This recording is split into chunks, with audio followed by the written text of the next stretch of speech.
நாங்கள் 4 பேர் ஸ்குவாடாக நம்ம ஜீப்பு போயிட்டுருக்கப்போ பார்த்தீங்கன்னா கைஸ் நேராக வந்து 4 பேர் போயிட்டுருந்தோம். அந்நேரம் நமக்கு ஹேங் ஆகி இப்படி நேராக போய் இடிச்சிடுச்சு.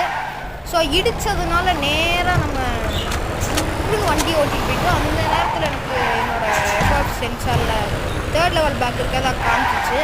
நேராக போய் அந்த இடத்துல நிப்பாட்டிட்டு வெளியே ஓடி விட்டேன். இப்போ பார்த்தீங்கன்னா நம்ம அந்த லூட்டை அடிக்கிறதுக்குள்ளே நம்ம ஃப்ரெண்ட்ஸுக்கு பொறுக்க முடியாது, எழுந்திரிச்சு ஓடிடுவாங்க. ஏன்னா பாருங்கள். ஸோ உங்களுக்கு இந்த மாதிரி சம்பவம் நடக்குதுன்னா கமெண்ட்டில் உங்கள் ஃப்ரெண்டோட ஃப்ரீ ஃபயர் ஐடியை பின் பண்ணிடுங்க. இப்போ பார்த்தீங்கன்னா ஓடிருப்பாங்க, அதை ஓட்டாங்க, ஆனால் அவங்களே விடுவாங்க. எப்படி பார்த்தீங்களா? இதுதான் நீங்கள் அந்த சிவப்பு கலர் சப்ஸ்கிரைப் பட்டன் மட்டும் தட்டி விட்டுருங்க. அப்புறமா லைக் பண்ணிடுங்க. நேராக போய் நம்ம எனிமி அடிக்கணும். இந்த மாதிரி நிறைய எஃபர்ட்ஸ் இருக்குது. நம்ம சேனலை மறக்காமல் சப்ஸ்கிரைப் பண்ணி வச்சுக்கோங்க. அடுத்து நல்ல நிறைய டிப்ஸ் எல்லாம் வருது. Subscribe and like for science king bro.